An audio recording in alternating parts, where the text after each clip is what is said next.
அப்போஸ்தலனாகிய பவுல் கலாத்தியருக்கு எழுதின நிருபம் 1 அதிகாரம்.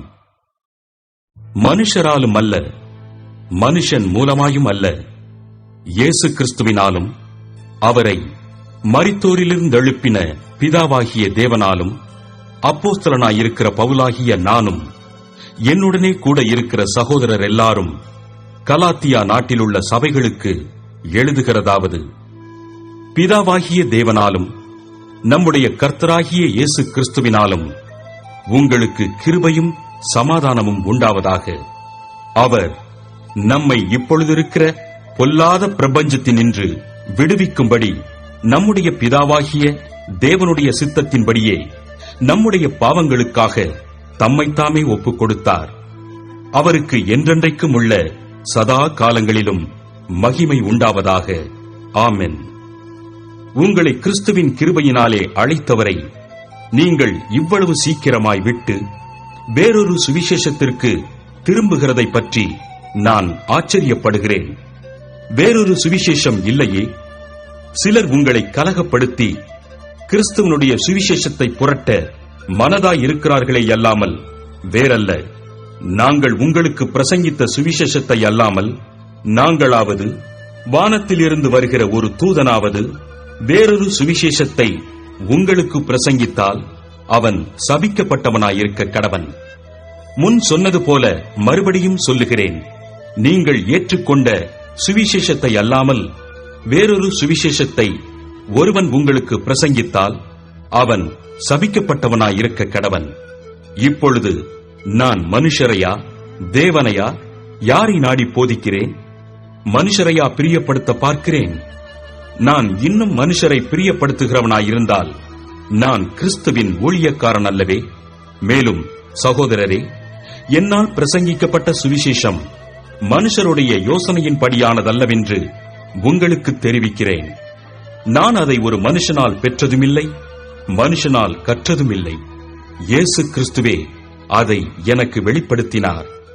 நான் யூத மார்க்கத்தில் இருந்தபோது என்னுடைய நடக்கையை குறித்து கேள்விப்பட்டிருப்பீர்கள். தேவனுடைய சபையை நான் மிகவும் துன்பப்படுத்தி அதை பாழாக்கி என் ஜனத்தாரில் என் வயதுள்ள அநேகரை பார்க்கிலும் யூத மார்க்கத்திலே தேறினவனாய் என் பிதாக்களுடைய பாரம்பரிய நியாயங்களுக்காக மிகவும் பக்தி வைராக்கியமுள்ளவனாயிருந்தேன். அப்படியிருந்தும் நான் என் தாயின் வயிற்றில் இருந்தது முதல் என்னை பிரித்தெடுத்து தம்முடைய கிருபையினால் அழைத்த தேவன் தம்முடைய குமாரனை நான் புறஜாதிகளிடத்தில் சுவிசேஷமாய் அறிவிக்கும் பொருட்டாக அவரை எனக்குள் வெளிப்படுத்த பிரியமாயிருந்தபோது உடனே நான் மாம்சத்தோடும் இரத்தத்தோடும் யோசனை பண்ணாமலும் எனக்கு முன்னே அப்போஸ்தலரானவர்களிடத்திலே எருசலேமுக்கு போகாமலும் அரபி தேசத்திற்கு புறப்பட்டு போய் மறுபடியும் தமஸ்கு ஊருக்கு திரும்பி வந்தேன். 3 வருஷம் சென்ற பின்பு பேதுருவை கண்டுகொள்ளும்படி நான் எருசலேமுக்கு போய் அவனிடத்தில் 15 நாள் தங்கியிருந்தேன். கர்த்தருடைய சகோதரனாகிய யாக்கோபை தவிர அப்போஸ்தலரில் வேறொருவரையும் நான் காணவில்லை. நான் உங்களுக்கு எழுதுகிற இவைகள் பொய்யல்லவென்று தேவனுக்கு முன்பாக நிச்சயமாய் சொல்லுகிறேன். பின்பு சீரியா சிலிசியா நாடுகளின் புறங்களில் வந்தேன். மேலும் யூதேயா தேசத்திலே கிறிஸ்துவுக்குள்ளான சபைகளுக்கு முகமறியாதவனாயிருந்தேன். முன்னே நம்மை துன்பப்படுத்தினவனே தான் அழிக்கத் தேடின விசுவாசத்தை இப்பொழுது பிரசங்கிக்கிறான் என்பதை மாத்திரம் அவர்கள் கேள்விப்பட்டிருந்து என்னை பற்றி தேவனை மகிமைப்படுத்தினார்கள். 2 அதிகாரம். 14 வருஷம் சென்ற பின்பு நான் தீத்துவை கூட்டிக் கொண்டு பர்னபாவுடனே கூட மறுபடியும் எருசலேமுக்கு போனேன். நான் தேவ அறிவிப்பினாலே போய் புறஜாதிகளிடத்தில் நான் பிரசங்கிக்கிற சுவிசேஷத்தை அவர்களுக்கு விவரித்து காண்பித்தேன்.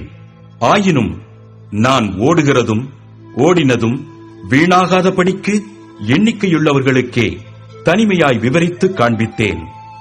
ஆனாலும் என்னுடனே கூட இருந்த தீத்து கிரேக்கனாயிருந்தும் விருத்த சேதனம் பண்ணிக்கொள்ளும்படிக்கு கட்டாயம் பண்ணப்படவில்லை.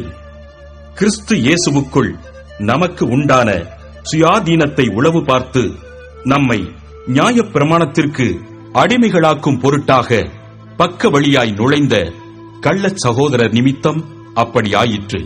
சுவிசேஷத்தின் சத்தியம் உங்களிடத்திலே நிலைத்திருக்கும்படி நாங்கள் ஒரு நாளிகையாகிலும் அவர்களுக்கு கீழ்ப்படிந்து இணங்கவில்லை. அல்லாமலும் எண்ணிக்கையுள்ளவர்களாய் இருந்தவர்கள் எனக்கு ஒன்றும் போதிக்கவில்லை. அவர்கள் எப்படிப்பட்டவர்களாய் இருந்தாலும் எனக்கு கவையில்லை. தேவன் மனுஷரிடத்தில் பட்சபாதம் உள்ளவர் அல்லவே. அதுவுமல்லாமல் விருத்த சேதனம் உள்ளவர்களுக்கு அப்போஸ்தலனாய் இருக்கும்படி பேதுருவை பலப்படுத்தினவர், புறஜாதிகளுக்கு அப்போஸ்தலனாய் இருக்கும்படி என்னையும் பலப்படுத்தினபடியால் விருத்த சேதனம் உள்ளவர்களுக்கு சுவிசேஷத்தை பிரசங்கிக்கும்படி பேதுருவுக்கு கையளிக்கப்பட்டது போல விருத்த சேதனம் இல்லாதவர்களுக்கு பிரசங்கிக்கும்படி அது எனக்கும் கையளிக்கப்பட்டதென்று அவர்கள் கண்டு எனக்கு அளிக்கப்பட்ட கிருபையை அறிந்தபோது தூண்களாக எண்ணப்பட்ட யாக்கோபும் கேபாவும் யோவானும் தாங்கள் விருத்த சேதனம் உள்ளவர்களுக்கும் நாங்கள் புறஜாதிகளுக்கும் பிரசங்கிக்கும்படி அந்நியோன்ய ஐக்கியத்திற்கு அடையாளமாக எனக்கும் பர்னபாவுக்கும் வலதுகை கொடுத்து தரித்திரரை நினைத்துக் கொள்ளும்படிக்கு மாத்திரம் சொன்னார்கள். அப்படி செய்யும்படி அதற்கு முன்னமே நானும் கருத்துள்ளவனாயிருந்தேன். மேலும் பேதுரு அந்தியோகியாவுக்கு வந்தபோது அவன் மேல் குற்றம் சுமந்ததினால் நான் முகமுகமாய் அவனோடே எதிர்த்தேன். எப்படியெனில் யாக்கோபினிடத்திலிருந்து சிலர் வருகிறதற்கு முன்னே அவன் புறஜாதியாருடனே சாப்பிட்டான். அவர்கள் வந்தபோதோ விருத்த சேதனம் உள்ளவர்களுக்கு பயந்து விலகிப் பிரிந்தான். மற்ற யூதரும் அவனுடனே கூட மாயம் பண்ணினார்கள். அவர்களுடைய மாயத்தினாலே பர்னபாவும் எழுப்புண்டான். இப்படி அவர்கள் சுவிசேஷத்தின் சத்தியத்திற்கேற்றபடி சரியாய் நடவாததை நான் கண்டபோது எல்லாருக்கும் முன்பாக நான் பேதுருவை நோக்கிச் சொன்னது என்னவென்றால், யூதனாயிருக்கிற நீர் யூதர் முறைமையாக நடவாமல் புறஜாதியார் முறைமையாக நடந்து கொண்டிருக்க, புறஜாதியாரை யூதர் முறைமையாக நடக்கும்படி நீர் எப்படி கட்டாயம் பண்ணலாம்? புறஜாதியாரில் பிறந்த பாவிகளாயிராமல் சுபாவத்தின்படி யூதராயிருக்கிற நாமும் இயேசு கிறிஸ்துவை பற்றும் விசுவாசத்தினாலேயன்றி நியாயப்பிரமாணத்தின் கிரியைகளினாலே மனுஷன் நீதிமானாக்கப்படுவதில்லை என்று அறிந்து, நியாயப்பிரமாணத்தின் கிரியைகளினால் அல்ல, கிறிஸ்துவை பற்றும் விசுவாசத்தினாலே நீதிமான்களாக்கப்படும்படிக்கு கிறிஸ்து இயேசுவின் மேல் விசுவாசிகளானோம். நியாயப்பிரமாணத்தின் கிரியைகளினாலே எந்த மனுஷனும் நீதிமானாக்கப்படுவதில்லையே. கிறிஸ்துவுக்குள் நீதிமான்களாக்கப்படும்படி நாடுகிற நாமும் பாவிகளாக காணப்படுவோமானால் கிறிஸ்து பாவத்திற்கு காரணரோ அல்லவே? நான் இடித்துப் போட்டவைகளையே நான் மறுபடியும் கட்டினால் பிரமாணத்தை மீறுகிறவன் என்று காணப்படுவேன். தேவனுக்கென்று பிழைக்கும்படி நான் நியாயப்பிரமாணத்தினாலே நியாயப்பிரமாணத்திற்கு மரித்தேனே. கிறிஸ்துவுடனே கூட சிலுவையில் அறையப்பட்டேன். ஆயினும் பிழைத்திருக்கிறேன். இனி நான் அல்ல, கிறிஸ்துவே எனக்குள் பிழைத்திருக்கிறார். நான் இப்பொழுது மாம்சத்தில் பிழைத்திருக்கிறதோ, என்னில் அன்பு கூர்ந்து எனக்காக தம்மைத்தாமே ஒப்புக் கொடுத்த தேவனுடைய குமாரனை பற்றும் விசுவாசத்தினாலே பிழைத்திருக்கிறேன். நான் தேவனுடைய கிருபையை விருதாவாக்குகிறதில்லை. நீதியானது நியாயப்பிரமாணத்தினாலே வருமானால் கிறிஸ்து மரித்தது வீணாயிருக்குமே. 3ஆம் அதிகாரம். புத்தி இல்லாத கலாத்தியரே, நீங்கள் சத்தியத்திற்கு கீழ்ப்படியாமற் போகத்தக்கதாக உங்களை மயக்கினவன் யார்? இயேசு கிறிஸ்து சிலுவையில் அறையப்பட்டவராக உங்கள் கண்களுக்கு முன் பிரத்தியட்சமாய் உங்களுக்குள்ளே வெளிப்படுத்தப்பட்டிருந்தாரே. ஒன்றை மாத்திரம் உங்களிடத்தில் அறிய விரும்புகிறேன். நியாயப்பிரமாணத்தின் கிரியைகளினாலேயோ விசுவாச கேள்வியினாலேயோ எதினாலே ஆவியை பெற்றீர்கள்? ஆவியினாலே ஆரம்பம் பண்ணின நீங்கள் இப்பொழுது மாம்சத்தினாலே முடிவு பெறப் போகிறீர்களோ? நீங்கள் இத்தனை புத்தியீனரா? இத்தனை பாடுகளையும் வீணாய்ப்பட்டீர்களோ? அவைகள் வீணாய் போயிற்றே. அன்றியும் உங்களுக்கு ஆவியை அளித்து உங்களுக்குள்ளே அற்புதங்களை நடப்பிக்கிறவர் அதை நியாயப்பிரமாணத்தின் கிரியைகளினாலேயோ விசுவாச கேள்வியினாலேயோ எதினாலே செய்கிறார்? அப்படியே ஆபிரகாம் தேவனை விசுவாசித்தான், அது அவனுக்கு நீதியாக எண்ணப்பட்டது. ஆகையால் விசுவாச மார்க்கத்தார்கள் எவர்களோ அவர்களே ஆபிரகாமின் பிள்ளைகள் என்று அறிவீர்களாக. மேலும் தேவன் விசுவாசத்தினாலே புறஜாதிகளை நீதிமான்களாக்குகிறார் என்று வேதம் முன்னாகக் கண்டு, உனக்குள் சகல ஜாதிகளும் ஆசீர்வதிக்கப்படும் என்று ஆபிரகாமுக்கு சுவிசேஷமாய் முன்னறிவித்தது. அந்தப்படி விசுவாச மார்க்கத்தார் விசுவாசமுள்ள ஆபிரகாமுடனே ஆசீர்வதிக்கப்படுகிறார்கள். நியாயப்பிரமாணத்தின் கிரியைக்காரராகிய யாவரும் சாபத்திற்குட்பட்டிருக்கிறார்கள். நியாயப்பிரமாண புஸ்தகத்தில் எழுதப்பட்டவைகளை எல்லாம் செய்யத்தக்கதாக அவைகளில் நிலைத்திராதவன் எவனோ அவன் சபிக்கப்பட்டவன் என்று எழுதியிருக்கிறதே. நியாயப்பிரமாணத்தினாலே ஒருவனும் தேவனிடத்தில் நீதிமானாகிறதில்லை என்பது வெளியரங்கமாயிருக்கிறது. ஏனெனில் விசுவாசத்தினாலே நீதிமான் பிழைப்பான் என்று எழுதியிருக்கிறதே. நியாயப்பிரமாணமோ விசுவாசத்திற்குரியதல்ல, அவைகளைச் செய்கிற மனுஷனே அவைகளால் பிழைப்பான். மரத்திலே தூக்கப்பட்ட எவனும் சபிக்கப்பட்டவன் என்று எழுதியிருக்கிறபடி கிறிஸ்து நமக்காக சாபமாகி நியாயப்பிரமாணத்தின் சாபத்திற்கு நம்மை நீங்களாக்கி மீட்டுக் கொண்டார். ஆபிரகாமுக்கு உண்டான ஆசீர்வாதம் கிறிஸ்து இயேசுவினால் புறஜாதிகளுக்கு வரும்படியாகவும், ஆவியை குறித்து சொல்லப்பட்ட வாக்கு தத்தத்தை நாம் விசுவாசத்தினாலே பெறும்படியாகவும் இப்படியாயிற்று. சகோதரரே, மனுஷர் முறைமையின்படி சொல்லுகிறேன், மனுஷர்களுக்குள்ளே உறுதி பண்ணப்பட்ட உடன்படிக்கையை ஒருவனும் தள்ளுகிறதுமில்லை, அதனோடே ஒன்றையும் கூட்டுகிறதுமில்லை. ஆபிரகாமுக்கும் அவனுடைய சந்ததிக்கும் வாக்கு தத்தங்கள் பண்ணப்பட்டன.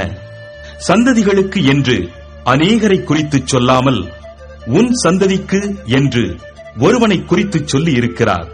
அந்த சந்ததி கிறிஸ்துவே. ஆதலால் நான் சொல்லுகிறது என்னவெனில், கிறிஸ்துவை முன்னிட்டு தேவனால் முன் உறுதி பண்ணப்பட்ட உடன்படிக்கையை 430 வருஷத்திற்கு பின்பு உண்டான நியாயப்பிரமாணமானது தள்ளி வாக்கு தத்தத்தை வியர்த்தமாக்க மாட்டாது. அன்றியும் சுதந்திரமானது நியாயப்பிரமாணத்தினாலே உண்டானால் அது வாக்கு தத்தத்தினாலே உண்டாயிராது.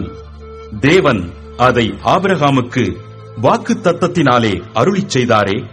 அப்படியானால் நியாயப்பிரமாணத்தின் நோக்கம் என்ன? வாக்கு தத்தத்தை பெற்ற சந்ததி வருமளவும் அது அக்கிரமங்களின் நிமித்தமாக கூட்டப்பட்டு தேவ தூதரை கொண்டு மத்தியஸ்தன் கையிலே கட்டளையிடப்பட்டது. மத்தியஸ்தன் ஒருவனுக்குரியவன் அல்ல, தேவனோ ஒருவர். அப்படியானால் நியாயப்பிரமாணம் தேவனுடைய வாக்கு தத்தங்களுக்கு விரோதமா? அல்லவே. உயிரை கொடுக்கத்தக்க நியாயப்பிரமாணம் அருளப்பட்டிருந்ததானால் நீதியானது நியாயப்பிரமாணத்தினால் உண்டாயிருக்குமே. அப்படி இராதபடியால் இயேசு கிறிஸ்துவை பற்றும் விசுவாசத்தினாலே பலிக்கிற வாக்கு தத்தம் விசுவாசம் உள்ளவர்களுக்கு அளிக்கப்படும்படி வேதம் எல்லாரையும் ஏகமாய் பாவத்தின் கீழ் அடைத்து போட்டது. ஆதலால் விசுவாசம் வருகிறதற்கு முன்னே வெளிப்படப் போகிற விசுவாசத்திற்கு ஏதுவாக நாம் அடைக்கப்பட்டவர்களாய் நியாயப்பிரமாணத்தின் கீழ் காவல் பண்ணப்பட்டிருந்தோம். இவ்விதமாக நாம் விசுவாசத்தினாலே நீதிமான்களாக்கப்படுவதற்கு நியாயப்பிரமாணம் நம்மை கிறிஸ்துவனிடத்தில் வழி நடத்துகிற உபாத்தியாய் இருந்தது. விசுவாசம் வந்த பின்பு நாம் உபாத்திக்கு கீழானவர்கள் அல்லவே. நீங்கள் எல்லாரும் கிறிஸ்து இயேசுவை பற்றும் விசுவாசத்தினால் தேவனுடைய புத்திரராய் இருக்கிறீர்களே. ஏனெனில் உங்களில் கிறிஸ்துவுக்குள்ளாக ஞானஸ்நானம் பெற்றவர்கள் எத்தனை பேரோ அத்தனை பேரும் கிறிஸ்துவை தரித்துக் கொண்டீர்களே. யூதன் என்றும் கிரேக்கன் என்றும் இல்லை, அடிமை என்றும் சுயாதீனன் என்றும் இல்லை, ஆண் என்றும் பெண்ணென்றும் இல்லை, நீங்கள் எல்லாரும் கிறிஸ்து இயேசுவுக்குள் ஒன்றாயிருக்கிறீர்கள். நீங்கள் கிறிஸ்துவினுடையவர்களானால் ஆபிரகாமின் சந்ததியாராயும் வாக்கு தத்தத்தின்படியே சுதந்திரராயும் இருக்கிறீர்கள். 4ஆம் அதிகாரம். பின்னும் நான் சொல்லுகிறது என்னவெனில், சுதந்திரவாளியானவன் எல்லாவற்றிற்கும் எஜமானாயிருந்தும் அவன் சிறு பிள்ளையாயிருக்கும் காலமளவும் அவனுக்கும் அடிமையானவனுக்கும் வித்தியாசமில்லை. தகப்பன் குறித்த காலம் வரைக்கும் அவன் காரியக்காரருக்கும் வீட்டு விசாரணைக்காரருக்கும் கீழ்ப்பட்டிருக்கிறான். அப்படியே நாமும் சிறு பிள்ளைகளாயிருந்த காலத்தில் இவ்வுலகத்தின் வழிபாடுகளுக்கு அடிமைப்பட்டவர்களாயிருந்தோம். நாம் புத்திர சுவிகாரத்தை அடையும்படி நியாயப் பிரமாணத்திற்கு கீழ்ப்பட்டவர்களை மீட்டுக் கொள்ளத்தக்கதாக காலம் நிறைவேறின போது ஸ்திரீயினிடத்தில் பிறந்தவரும் நியாயப் பிரமாணத்திற்கு கீழானவருமாகிய தம்முடைய குமாரனை தேவன் அனுப்பினார். மேலும் நீங்கள் புத்திரராய் இருக்கிறபடியினால் அப்பா பிதாவே என்று கூப்பிடத்தக்கதாக தேவன் தமது குமாரனுடைய ஆவியை உங்கள் இருதயங்களில் அனுப்பினார். ஆகையால் இனி நீ அடிமையாயிராமல் புத்திரனாயிருக்கிறாய். நீ புத்திரனேயானால் கிறிஸ்து மூலமாய் தேவனுடைய சுதந்திரனுமாயிருக்கிறாய். நீங்கள் தேவனை அறியாமல் இருந்தபோது சுபாவத்தின்படி தேவர்கள் அல்லாதவர்களுக்கு அடிமைகளாயிருந்தீர்கள். இப்பொழுதோ நீங்கள் தேவனை அறிந்திருக்க அல்லது தேவனாலே அறியப்பட்டிருக்க பெலனற்றதும் வெறுமையானதுமான அவ்வழிபாடுகளுக்கு நீங்கள் மறுபடியும் திரும்பி மறுபடியும் அவைகளுக்கு அடிமைப்படும்படி விரும்புகிறதப்படி நாட்களையும் மாதங்களையும் காலங்களையும் வருஷங்களையும் பார்க்கிறீர்களே. நான் உங்களுக்காக பிரயாசப்பட்டது வீணாய் போயிற்றோ என்று உங்களை குறித்து பயந்திருக்கிறேன். சகோதரரே, என்னை போலாகுங்கள் என்று உங்களை வேண்டிக் கொள்ளுகிறேன். நான் உங்களைப் போலுமானேனே? எனக்கு நீங்கள் அநியாயம் ஒன்றும் செய்யவில்லை.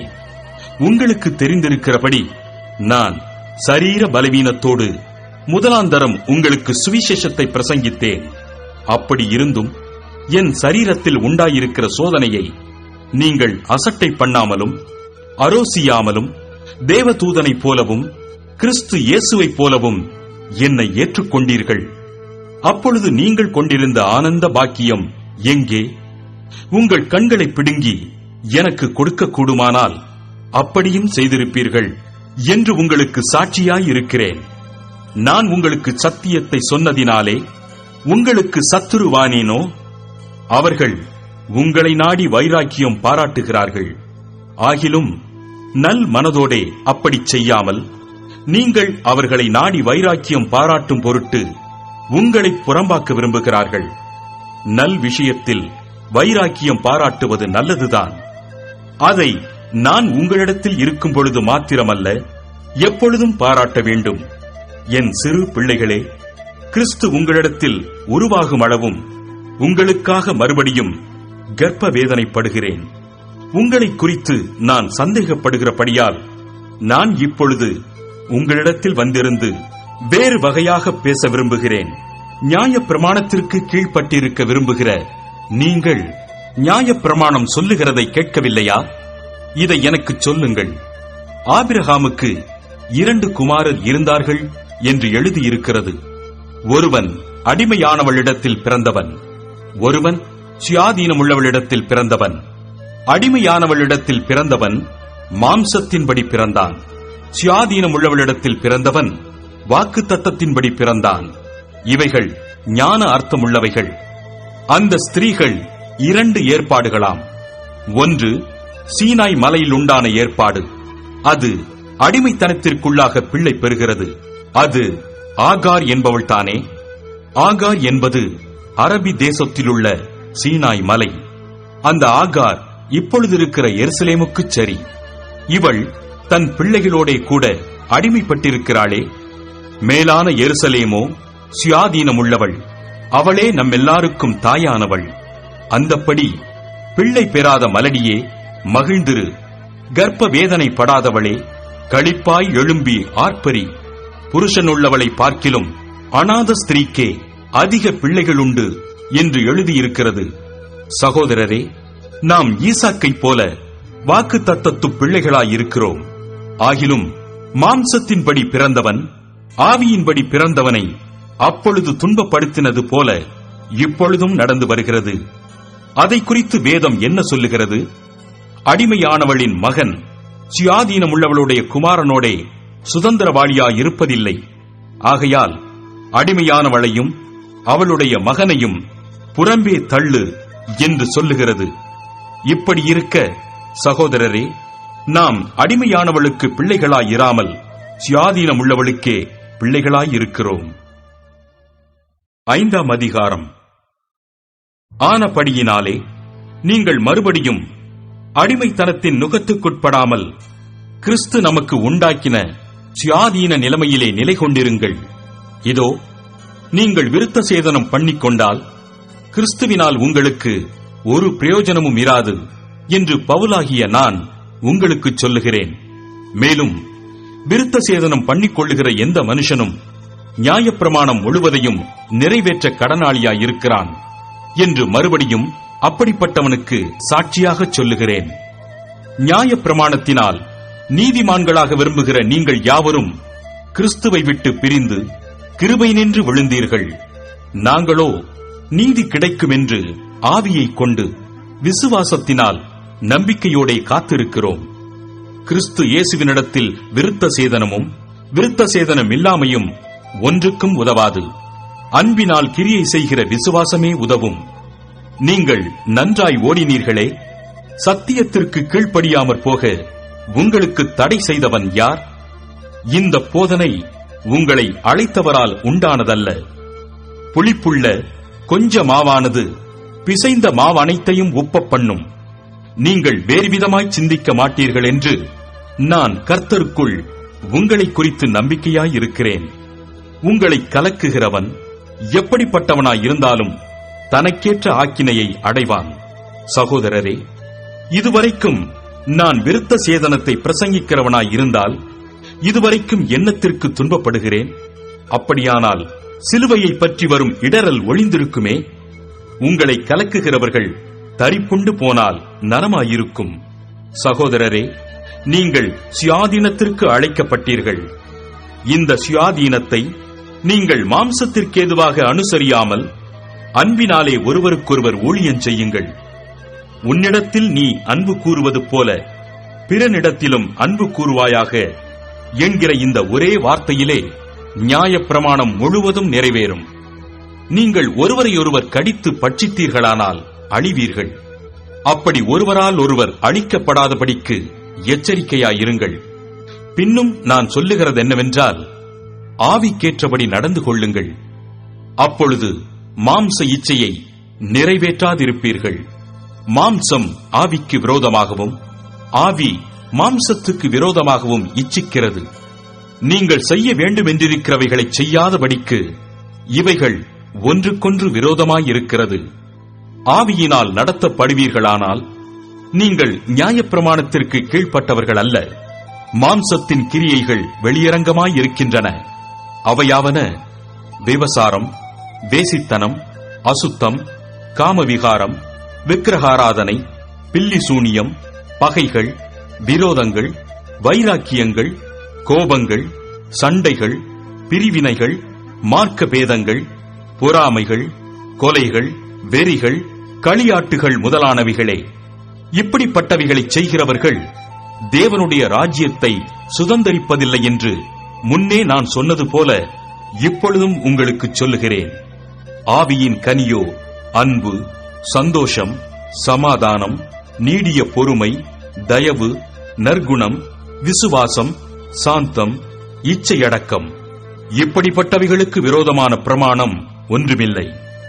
கிறிஸ்துவினுடையவர்கள் தங்கள் மாம்சத்தையும் அதன் ஆசை இச்சைகளையும் சிலுவையில் அறைந்திருக்கிறார்கள். நாம் ஆவியினாலே பிழைத்திருந்தால் ஆவிக்கேற்றபடி நடக்கவும் கடவோம். வீண் புகழ்ச்சியை விரும்பாமலும் ஒருவரையொருவர் கோபமூட்டாமலும் ஒருவர் மேல் ஒருவர் பொறாமை கொள்ளாமலும் இருக்க கடவோம். 6ஆம் அதிகாரம். சகோதரரே, ஒருவன் யாதொரு குற்றத்தில் அகப்பட்டால் ஆவிக்குரியவர்களாகிய நீங்கள் சாந்தமுள்ள ஆவியோடே அப்படிப்பட்டவனை சீர்பொருந்த பண்ணுங்கள். நீயும் சோதிக்கப்படாதபடிக்கு உன்னை குறித்து எச்சரிக்கையாயிரு. ஒருவர் பாரத்தை ஒருவர் சுமந்து இப்படியே கிறிஸ்துவனுடைய பிரமாணத்தை நிறைவேற்றுங்கள். ஒருவன் தான் ஒன்றுமில்லாதிருந்தும் தன்னை ஒரு பொருட்டென்று எண்ணினால் தன்னைத்தானே வஞ்சிக்கிறவனாவான். அவனவன் தன் தன் சுய கிரியையை சோதித்து பார்க்க கடவன். அப்பொழுது மற்றவனை பார்க்கும் போதல்ல, தன்னையே பார்க்கும்போது மேன்மை பாராட்ட அவனுக்கு இடம் உண்டாகும். அவனவன் தன் தன் பாரத்தை சுமப்பானே. மேலும் திருவசனத்தில் உபதேசிக்கப்படுகிறவன் உபதேசிக்கிறவனுக்கு சகல நன்மைகளிலும் பகிர்ந்து கொடுக்க கடவன். மோசம் போகாதிருங்கள். தேவன் தம்மை பரியாசம் பண்ண விட்டார். மனுஷன் எதை விதைக்கிறானோ அதையே அறுப்பான். தன் மாம்சத்திற்கென்று விதைக்கிறவன் மாம்சத்தினால் அழிவை அறுப்பான். ஆவிக்கென்று விதைக்கிறவன் ஆவியினாலே நித்திய ஜீவனை அறுப்பான். நன்மை செய்கிறதில் சோர்ந்து போகாமல் இருப்போமாக. நாம் தளர்ந்து போகாதிருந்தால் ஏற்ற காலத்தில் அறுப்போம். ஆகையால் நமக்கு கிடைக்கும் சமயத்திற்கு தக்கதாக யாவருக்கும், விசேஷமாக விசுவாச குடும்பத்தார்களுக்கும் நன்மை செய்ய கடவோம். என் கையெழுத்தாய் எவ்வளவு எழுதினேன் என்று பாருங்கள். மாம்சத்தின்படி நல் வேஷமாய் காணப்பட விரும்புகிறவர்கள் எவர்களோ அவர்கள் தாங்கள் கிறிஸ்துவனுடைய சிலுவையின் நிமித்தம் துன்பப்படாதபடிக்கே உங்களை விருத்த சேதனம் பண்ணிக்கொள்ள கட்டாயம் பண்ணுகிறார்கள். விருத்த சேதனம் அடைந்திருக்கிற அவர்களும் நியாய பிரமாணத்தை கைக்கொள்ளாமல் இருக்கிறார்கள். அப்படி இருந்தும் அவர்கள் உங்கள் மாம்சத்தை குறித்து மேன்மை பாராட்டும்படிக்கு நீங்கள் விருத்த சேதனம் பண்ணிக்கொள்ள வேண்டும் என்று விரும்புகிறார்கள்.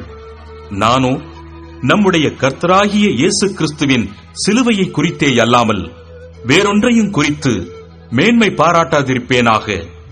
அவரால் உலகம் எனக்கு சிலுவையில் அறையுண்டிருக்கிறது, நானும் உலகத்திற்கு சிலுவையில் அறையுண்டிருக்கிறேன். கிறிஸ்து இயேசுவுக்குள் விருத்த சேதனமும் ஒன்றுமில்லை, விருத்த சேதனம் இல்லாமையும் ஒன்றுமில்லை. புது சிருஷ்டியே காரியம். இந்த பிரமாணத்தின்படி நடந்து வருகிறவர்கள் எவர்களோ அவர்களுக்கும் தேவனுடைய இஸ்ரவேலருக்கும் சமாதானமும் இரக்கமும் உண்டாயிருப்பதாக. இனிமேல் ஒருவனும் எனக்கு வருத்தம் உண்டாக்காதிருப்பானாக. கர்த்தராகிய இயேசுவினுடைய அச்சடையாளங்களை நான் என் சரீரத்திலே தரித்துக் கொண்டிருக்கிறேன். சகோதரரே, நம்முடைய